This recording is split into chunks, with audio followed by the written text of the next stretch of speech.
In front of me is POCO M8 Pro, and today I would like to show you how you can open apps in split screen view. Begin by selecting an app you wanna use in this view and launching it in the background, like that. Now hold it and wait for all of those icons to show. When they do, click on this one of the rectangles. Now you can either tap on another app you already have in the background, or hit home button and pick any app from your smartphone by clicking on it. Then enjoy using both at once.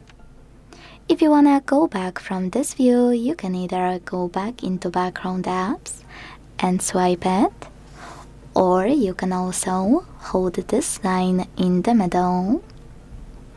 Just a second. And use it to drag one of your apps all the way up or all the way down.